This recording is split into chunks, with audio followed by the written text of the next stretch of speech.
మహద్గురు మహద్వాక్యాలు. భగవంతుడు ఎలా చిక్కుతాడు అంటే,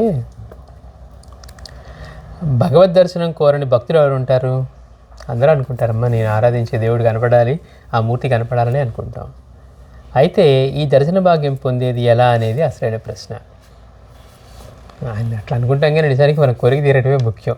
ఆయన దర్శించాలనుకునేది కూడా కోరికే, కానీ అది ఎక్కడో చివరిలో ఉంటుంది. దానికంటే ముందు పని అవడం ముఖ్యం. కానీ కోరని వాళ్ళు ఎవరు ఉంటారు? అయితే దీన్ని పొందేది ఎలా? ఈ విషయమే స్వామివారు ఒకరోజు ఇలా చెప్పారట. ఇంట్లో దొంగ దూరాడు అనుకో, వాడు చిక్కాలంటే బయటికి వెళ్ళే ప్రతి ద్వారాన్ని కాపలా కాయాలి చెప్తున్నారు. మనం ఇప్పుడు ఒక ఇంట్లో దొంగ దూరాడు అనుకోండి, వాడిని పట్టుకోవాలి. దొంగ లేకపోతే ఇంకేదో జంతువే వచ్చింది అనుకుందాం. ఏం చేస్తారు? ముందు ద్వారాలను మూసేయాలనుకుంటారు. ఒక దొంగ కనుక ఇంట్లో దూరితే వాడు చిక్కాలంటే బయటకు వెళ్ళే ప్రతి మార్గాన్ని కాపలా కాయాలి. అప్పుడు వాడు ఎలా బయటికి వెళ్తాడు? చిక్కి తీరుతాడు. బయట అన్ని దారాలు బంధించాం కదా, కాబట్టి వాడు చిక్కి తీరుతాడు.